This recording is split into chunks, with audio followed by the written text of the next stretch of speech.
আসসালামু আলাইকুম। আজকে আমি চলে আসলাম মাটির চুলায় রান্না করতে। অনেক দিন যাবৎ মাটির চুলায় রান্না করি না। যেহেতু বাড়ি চলে আসলাম ঢাকা থেকে, বড় আপুদের বাড়ি বেড়াতে আসলাম, তাই একটু ভাবলাম মাটির চুলায় আজকে রান্নাটা করেই ফেলি আমি। এই তো আপু সব কিছু গুছিয়ে দিয়েছে, কেটে দিয়েছে, মশলা বেটে রাখছে। এই তো আমি বসিয়ে দিলাম গোস্ত, গরুর গোস্ত রান্না করব সরিষার তেল পেঁয়াজ দিয়ে। মশলাটা আমার কষানো হয়ে গেছে।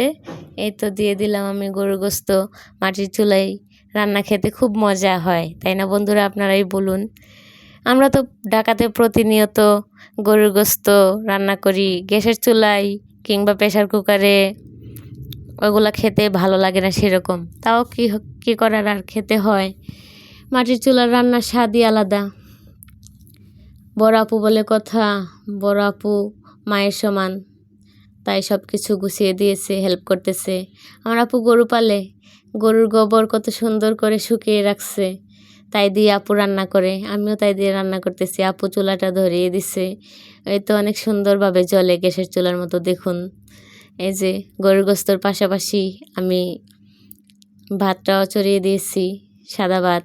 আমার আপু পাশে পেঁয়াজ কাটতেছে, হেল্প করতেছে আমাকে। আমার কাছে খুব ভালো লাগতেছে রান্না করতে আজকে মাটির চুলায়।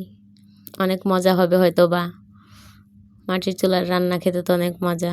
শেষ রান্না করা, চলে আসলাম খাবার টেবিলে। এই তো সব কিছু রেডি হয়ে গেছে, গুছিয়ে দেয়া টেবিলে সব কিছু রেডি। সবাই অধীর আগ্রহে বসে আছে খাবার জন্যে। এই তো গরুর গোস্ত রান্না করলাম, একটু চাপা শুটকির ভর্তা, মসুরির ডাউল, সাদা ভাত আছে, পোলাও ভাত আছে, সব কিছু রেডি সবার জন্যে। সবাই খাবে। অনেক ক্ষুধা লাগছে নাকি তাদের।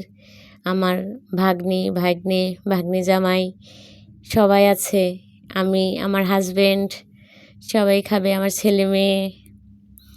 অনেক আয়োজন। এই তো আমিও বসে পড়লাম খেতে। কী করবো, অনেক ক্ষুধা লাগছে।